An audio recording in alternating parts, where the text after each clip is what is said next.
Hi friends, പുതിയൊരു വീഡിയോയിലേക്ക് സ്വാഗതം. ഇന്ന് നമ്മൾ ഡിസ്കസ് ചെയ്യാൻ പോകുന്നത് ഒരു ആണിൽ കൂടുതലായിട്ടും അവരുടെ ലിംഗം അല്ലെങ്കിൽ പെനിസ് റീജിയനിൽ അല്ലെങ്കിൽ പ്രൈവറ്റ് പാർട്സിൽ ചൊറിച്ചിൽ ഉണ്ടാവാനുള്ള കാരണങ്ങളെ കുറിച്ചാണ്. അപ്പോൾ നമ്മൾ ഇതാണ് ഡിസ്കസ് ചെയ്യാൻ പോകുന്നത്. അപ്പോൾ ഒരു വീഡിയോ എല്ലാവർക്കും ഇഷ്ടമാകും അല്ലെങ്കിൽ യൂസ്ഫുൾ ആകുമെന്ന് ഞാൻ കരുതുന്നു. നമുക്ക് വീഡിയോയിലോട്ട് പോകാം.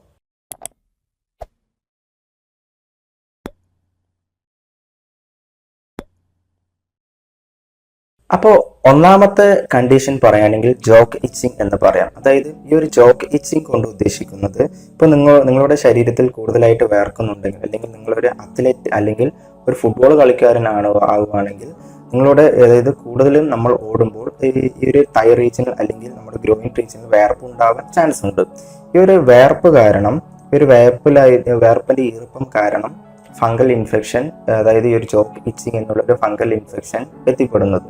സോ ഇത് കൂടുതലായിട്ടും കാണുന്നത് ഒന്ന് വന്നിട്ട് ഈ അത്ലറ്റ്സിലും, രണ്ടാമത് പറയുകയാണെങ്കിൽ ഡയബറ്റീസ് അല്ലെങ്കിൽ ഷുഗർ ഉള്ള ഒരാളിലും, മൂന്നാമത്തെ പറയുകയാണെങ്കിൽ ഓവർ സ്വെറ്റിംഗ് നല്ലോണം വേർക്കുന്ന ഒരാളിലും, നാലാമത്തെ പറയുകയാണെങ്കിൽ ഇപ്പോൾ ആ ഒരു വ്യക്തിക്ക് വീക്കൻ ഇമ്മ്യൂൺ സിസ്റ്റം അല്ലെങ്കിൽ പ്രതിരോധ ശക്തി കുറവാകുകയാണെങ്കിൽ അത് റിലേറ്റ് ചെയ്തും ഈ ഒരു ഇൻഫെക്ഷൻ വരാം. പിന്നെ ഒബിസിറ്റിയും ഇതിനൊരു ഫാക്ടറായിട്ട് നമുക്ക് പറയാം.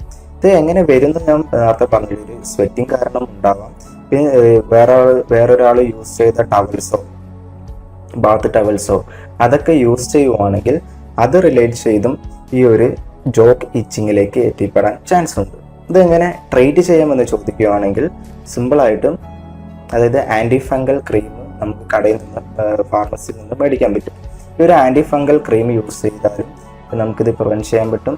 അല്ലാതെ ഈ ആൻറ്റി ഫംഗൽ ക്രീം തന്നെ വേണമെന്നില്ല, നിങ്ങൾക്ക് വേറെ വഴിയുണ്ട്. അതായത് കൂടുതലായിട്ടും ഈ ഒരു കോട്ടൺ അണ്ടർവെയർ യൂസ് ചെയ്യുകയാണെങ്കിൽ നമുക്കിത് പ്രിവെൻറ്റ് ചെയ്യാൻ പറ്റും. പിന്നെ പറയുകയാണെങ്കിൽ നിങ്ങൾ കൂടുതലായിട്ടും ടൈറ്റ് ആയിട്ടുള്ള ഡ്രസ്സ് ധരിക്കുന്നതിനേക്കാളും നല്ലത് ലൂസായിട്ടുള്ള ബോക്സർ പോലത്തുള്ള അണ്ടർവെയർസ് യൂസ് ചെയ്യുകയാണെങ്കിൽ, അതായത് ട്രൗസർ പോലത്തുള്ള അണ്ടർവെയർസ് യൂസ് ചെയ്യുകയാണെങ്കിൽ ആ ഒരു ഫ്രിക്ഷൻ നമുക്ക് അവിടെ കുറയ്ക്കാൻ പറ്റും. അപ്പോൾ ഈ ഒരു ഫംഗൽ ഇൻഫെക്ഷനായ ഒരു ജോക്ക് ഇച്ചിങ് പ്രിവെൻറ്റ് ചെയ്യാനുള്ള എളുപ്പ വഴി ഇതാണ് ഒന്നാമത്തെ കാരണം എന്ന് പറയാം. രണ്ടാമത്തെ കാരണം പറയുകയാണെങ്കിൽ ചാഫിങ് എന്ന് പറയാം. ചാഫിങ് കൊണ്ട് ഉദ്ദേശിക്കുന്നത് ഇപ്പം നിങ്ങളൊരു രണ്ട് തുടയും ഒന്നിച്ച് ഇങ്ങനെ ഓടുമ്പോൾ ഇങ്ങനെ തട്ടുമല്ലോ. ഈ ഒരു തട്ടുമ്പോൾ ഈ രണ്ട് സ്കിൻ ബാരിയേഴ്സ് തമ്മിൽ അവിടെ ഒരു ഫ്രിക്ഷൻ അല്ലെങ്കിൽ ഒരു പ്രഷർ ഉണ്ടാകുന്നു. അപ്പോൾ അത് റിലേറ്റ് ചെയ്ത് ആ സ്കിന്നിൽ പൊട്ടൽ വരാൻ ചാൻസ് ഉണ്ട്. അപ്പോൾ ഈ ഒരു ചാഫിങ് എങ്ങനെ തടയാമെന്ന് ചോദിക്കുകയാണെങ്കിൽ ഒന്ന് ബോഡി ഗ്ലൈഡ്സ്, അതായത് ഓടുന്നതിന് മുമ്പ് അല്ലെങ്കിൽ എക്സസൈസ് ചെയ്യുന്നതിന് മുമ്പ് ഈ ഒരു സ്കിൻ മോയ്സ്ചറൈസേഴ്സ് നിങ്ങൾ യൂസ് ചെയ്യുവാണെങ്കിൽ ഈ ഒരു പ്രിവെൻഷൻ അല്ലെങ്കിൽ ഒരു പ്രഷറോ അല്ലെങ്കിൽ ഒരു ഫ്രിക്ഷനോ നമുക്ക് കുറയ്ക്കാൻ പറ്റും. അപ്പോൾ ഇതാണ് കൂടുതലായിട്ടും കണ്ടുവരുന്ന രണ്ടാമത്തെ സിംറ്റം, അതായത് ഇച്ചി പെനിസ് എന്ന് പറയും. ആണുങ്ങളിൽ ഈ ഒരു ഇച്ചി പെനിസ് ഉണ്ടാകാനുള്ള രണ്ടാമത്തെ കാരണം പറയുകയാണെങ്കിൽ ചാഫിങ് എന്ന് നമുക്ക് പറയാം. മൂന്നാമത്തെ കാരണം പറയുകയാണെങ്കിൽ പ്യൂബിക് ലൈസ്, അതായത് നിങ്ങളുടെ പ്രൈവറ്റ് പാർട്സിലായ പ്യൂബിക് ഹെയറിൽ പെയിൻ ഉണ്ടാവുകയാണെങ്കിൽ അത് റിലേറ്റ് ചെയ്തും ഈ ഒരു സിംറ്റമിലേക്ക് എത്തിപ്പെടാം. കാരണം ഇത് എങ്ങനെ ഉണ്ടാവും എന്ന് ചോദിക്കുകയാണെങ്കിൽ ഫിസിക്കൽ കോണ്ടാക്ട് വഴി ഉണ്ടാകും. നിങ്ങൾ ഒരു പെയിനുള്ള അല്ലെങ്കിൽ നിങ്ങളുടെ പാർട്ട്ണറുടെ പ്യൂബിക് ഹെയറിൽ ഇതേപോലെ പ്യൂബിക് ലൈസ് ഉണ്ടെങ്കിൽ അത് റിലേറ്റ് ചെയ്തും ഈ ഒരു സിംറ്റം അല്ലെങ്കിൽ ഈ ഒരു പ്യൂബിക് ലൈസ് ട്രാൻസ്ഫർ ആവാൻ ചാൻസ് ഉണ്ട്. അപ്പോൾ ഇതൊരു പേഴ്സണൽ ഹൈജീൻ റിലേറ്റഡ് ഡിസീസ് എന്ന് നമുക്ക് പറയാൻ പറ്റത്തില്ല. കാരണം ഇത് ഫിസിക്കൽ കോണ്ടാക്ട് വഴി ഉണ്ടാകുന്ന ഒരു ഡിസീസാണ്. എങ്ങനെ പ്രിവെൻറ്റ് ചെയ്യാമെന്ന് ചോദിക്കുകയാണെങ്കിൽ അഫക്റ്റഡ് പേഴ്സൺസിൻ്റെ ആർട്ടിക്കിൾസ് അല്ലെങ്കിൽ അവരുടെ ബാത്ത് ടവൽസ് ഒന്നും യൂസ് ചെയ്യരുത്. പിന്നെ ഈ ഒരു ഫിസിക്കൽ കോണ്ടാക്ട്, സെക്ഷൽ കോണ്ടാക്ട്, ഈ പ്യൂബിക് ലൈസ് ഉള്ള ഒരു പാർട്ട്ണറുമായിട്ട് ഫിസിക്കൽ അല്ലെങ്കിൽ സെക്ഷൽ കോണ്ടാക്ട് ഒഴിവാക്കുകയാണെങ്കിൽ പ്രിവെൻറ്റ് ചെയ്യാൻ പറ്റും. മൂന്നാമത്തെ പറയുകയാണെങ്കിൽ ക്രീം അല്ലെങ്കിൽ പ്യൂബിക്കിൻ്റെ ലൈസിൻ്റെ ക്രീം നമുക്ക് ഫാർമസിയിൽ മേടിക്കാൻ കിട്ടും, അല്ലെങ്കിൽ ഡോക്ടറിനെ കാണുവാണെങ്കിൽ മേടിക്കാൻ കിട്ടും. അപ്പോൾ അത് 7 ദിവസം ഓരോ തവണയായിട്ടും അല്ലെങ്കിൽ ഓരോ നേരം പുരട്ടുകയാണെങ്കിൽ നമുക്ക് ഈ ഒരു പ്യൂബിക് ലൈസ് സിംറ്റത്തിലേക്ക് നിന്ന് പ്രിവെൻറ്റ് ചെയ്യാൻ പറ്റും. നാലാമത് പറയുകയാണെങ്കിൽ ഇത് വേറെ എല്ലാവർക്കും എത്തിപ്പെടുന്നതിന് മുമ്പ് ആ ഒരു നിങ്ങളുടെ എഫക്റ്റ് ആയിട്ടുള്ള ടവൽസൊക്കെ ഒന്ന് ക്ലീൻ ചെയ്യുന്നതും പ്രിവെൻറ്റ് ചെയ്യാൻ പറ്റുന്ന ഒരു എളുപ്പമാർഗ്ഗമാണ്. അപ്പോൾ ഇതാണ് മൂന്നാമത്തെ കൂടുതലായിട്ടും കണ്ടുവരുന്ന രോഗകാരണം. അപ്പോൾ നാലാമത്തെ കാരണം പറയുകയാണെങ്കിൽ സ്കാബിസ്, അതായത് ഈ ഒരു സ്കാബിസ് എന്ന് കൊണ്ട് ഉദ്ദേശിക്കുന്നത് ഒരു ഡെർമറ്റോളജിക്കൽ കണ്ടീഷനാണ്. കാരണം ഇത് നിങ്ങളുടെ പെനിസ് അല്ലെങ്കിൽ ഗ്രോയിൻ റീജിയൻ മാത്രമല്ല ഹോൾ ബോഡി അഫക്റ്റ് ചെയ്യുന്ന ഒരു കണ്ടീഷനാണ്. കൂടുതലായിട്ടും മൂട്ടകടി ഉണ്ടാകുമ്പോൾ നിങ്ങൾക്കറിയാം അതിൻ്റെ സിംറ്റം എന്തായിരിക്കും, അതെങ്ങനെയായിരിക്കും ഒരു ശരീരത്തിൽ അതെങ്ങനെ കാണുന്നത്. ഒരു മൂട്ട കടിച്ചിട്ടുണ്ടെങ്കിൽ ഒരു കൊതു കടിച്ച ഒരു വീക്കം പൊള്ളലൊക്കെ ഉണ്ടാവില്ലേ, അതേപോലത്തുള്ള ഒരു സിംറ്റമാണ് സ്കാബിസിൽ കാണപ്പെടുന്നത്.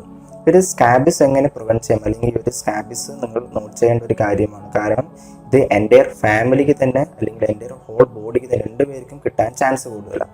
അപ്പോൾ നിങ്ങൾ ചെയ്യേണ്ടത് സ്കാബീസ് ഉണ്ടെങ്കിൽ, മുട്ടകടി ഉണ്ടെങ്കിൽ ദയവ് ചെയ്ത് ഡോക്ടറെ കണ്ട് പെട്ടെന്ന് ട്രീറ്റ്മെൻറ്റ് എടുക്കണം. അപ്പോൾ ട്രീറ്റ്മെൻറ്റ് എടുക്കുമ്പോൾ ഇപ്പോൾ അഫക്റ്റ് ആയിട്ടുള്ള പേഴ്സൺസ് ഉണ്ടെങ്കിൽ അവരുടെ വാഷിങ്സ്, അത് ബ്ലഡ് ക്ലോത്ത്സോ അതൊക്കെ എല്ലാം വാഷ് ചെയ്യുവാണെങ്കിൽ പ്രിവെൻറ്റ് ചെയ്യാൻ പറ്റും. രണ്ടാമത്തെ പറയുകയാണെങ്കിൽ, ഇപ്പോൾ നിങ്ങൾ ഈ ഒരു സ്കാബീസ് ഉണ്ടായിട്ട് നിങ്ങൾ മറ്റൊരാളുമായിട്ട് സെക്ഷൽ കോൺടാക്ട് വെക്കുകയാണെങ്കിൽ അവർക്കും ഇത് കിട്ടാൻ ചാൻസ് ഉണ്ട്. So you have to avoid a sexual relationship with your partner. കാരണം ട്രാൻസ്ഫർ ആവാനുള്ള ആ ഒരു ചാൻസ് നമ്മൾ പ്രിവെൻറ്റ് ചെയ്യുന്നത് നല്ലത്. അപ്പോൾ ഇതാണ് കൂടുതലായിട്ടും പറയാനുള്ള നാലാമത്തെ കാരണം. അതായത് സ്കാബീസ് ഉണ്ടെങ്കിൽ അത് റിലേറ്റ് ചെയ്തും പെനിസിലേക്ക് ഈ ഇച്ചിങ് ഉണ്ടാവാനുള്ള ചാൻസ് ഉണ്ട്. ലാസ്റ്റ് കോമൺ കണ്ടീഷൻ അല്ലെങ്കിൽ കോമൺ കോസസ് പറയുകയാണെങ്കിൽ ബലാനൈറ്റിസ് എന്ന് പറയും. അതായത് ഈ ഒരു ബലനൈറ്റിസ് കൊണ്ട് ഉദ്ദേശിക്കുന്നത്, ഇപ്പോൾ നിങ്ങളുടെ പെനിസ് സർക്കംസിഷൻ ചെയ്തിട്ടില്ലെങ്കിൽ അത് റിലേറ്റ് ചെയ്തും, അതായത് ഈ ഒരു സ്പേം ആയാലും ഈ മൂത്രമായാലും ഈ ഒരു പെനിസിൻ്റെ ആ ഫോർസ്കിനിലേക്ക് ഈ പറ്റി പിടിക്കുമ്പോൾ അത് റിലേറ്റ് ചെയ്ത് ഇൻഫെക്ഷൻസ് ഉണ്ടാകാൻ ചാൻസ് ഉണ്ട്. അപ്പോൾ ഇനി സിംറ്റം വെച്ച് കഴിഞ്ഞാൽ നിങ്ങൾ മൂത്രം ഒഴിക്കുമ്പോൾ പെയിൻഫുൾ ആയിരിക്കും. ബ്യൂട്ടി ആണെന്ന് പറഞ്ഞ് നിങ്ങൾ തെറ്റിദ്ധരിക്കാം, പക്ഷേ മേ ബി പെയിൻഫുൾ ആയിരിക്കാം. അല്ലെങ്കിൽ ഒരു തിക്കിഷ് കളറിലുള്ള ഡിസ്ചാർജ് ഒക്കെ ഉണ്ടാവാം. ഡിസ്ചാർജസ് ഉണ്ടെങ്കിൽ അതൊരു ഇൻഫെക്ഷനിലേക്ക് കൂടുതലും കാണിക്കപ്പെടുന്നതാണ്. പിന്നെ പറയുകയാണെങ്കിൽ നിങ്ങളുടെ പെനിസിൻ്റെ റീജിയനിൽ ചൊറിച്ചിലുണ്ടാവാം, മുറിവുണ്ടാവാം, അല്ലെങ്കിൽ ഒരു റെഡ്നെസ് ഉണ്ടാവാം, അല്ലെങ്കിൽ ചുവപ്പ് കളർ ഉണ്ടാവാം. ഇൻഫെക്ഷൻ ചൊറിഞ്ഞ് കഴിഞ്ഞാൽ ചുവപ്പ് കളർ ആവുമല്ലോ, അതേപോലെ ഒരു ചുവപ്പ് കളർ ഉണ്ടാവാം, അല്ലെങ്കിൽ വീക്കം ഉണ്ടാവാം. അപ്പോൾ ഇതൊക്കെ ഈ ഒരു ബലനൈറ്റീസിൻ്റെ സിംറ്റമായിട്ട് നമുക്ക് പറയാം. സോ ഈ ഒരു വീഡിയോ കൂടുതലായിട്ടും നിങ്ങൾക്ക് യൂസ്ഫുൾ ആകുമെന്ന് ഞാൻ കരുതുന്നു. ഈ വീഡിയോ യൂസ്ഫുൾ ആവുകയാണെങ്കിൽ എല്ലാവരിലേക്കും എത്തിക്കുക. അടുത്ത വീഡിയോയിലായിട്ട് കാണുന്നത് വരെ എല്ലാവർക്കും ബൈ.